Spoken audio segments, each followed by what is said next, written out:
Hello everyone, আশা করি তোমরা সবাই ভালো আছো। আমিও ভালো আছি। আজ একটা নতুন মিনি ব্লগ নিয়ে চলে এলাম তোমাদের সাথে শেয়ার করতে।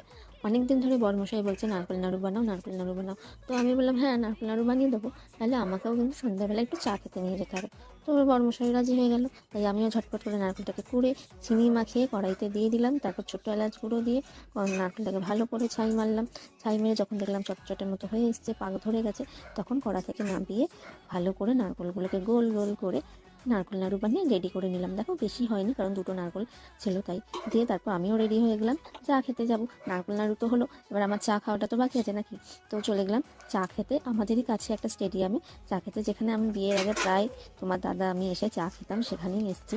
তো ভাবলাম চা শুধু খাবো, চাতে তো বরের টাকা বেশি খরচা হবে না, তাই ফিশ ফ্রাই খেলাম। ফিশ ফ্রাই খেতে চলে গেলাম একটা দোকানে। তো ফিশ ফ্রাইটা অর্ডার দিয়ে আমরা এখানে এসে বসে গল্প করছিলাম।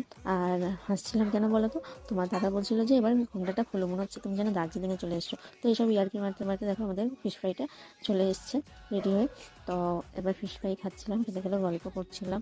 গল্প টল্প করে আমরা গেছিলাম একটু তারই পাশে একটা চায়ের দোকানে চা খেতে। চাটা খুব ভালো বানায় এখানে, তো আমরা জন্য যখনই যাই এই দোকানটা থেকেই চা খাই। তা বলে এটা না যে আমি প্রচুর চা ভালোবাসি, সেটা না। আসলে মাটির ভাঁড়ে চা খেতে আমার খুব ভালো লাগে।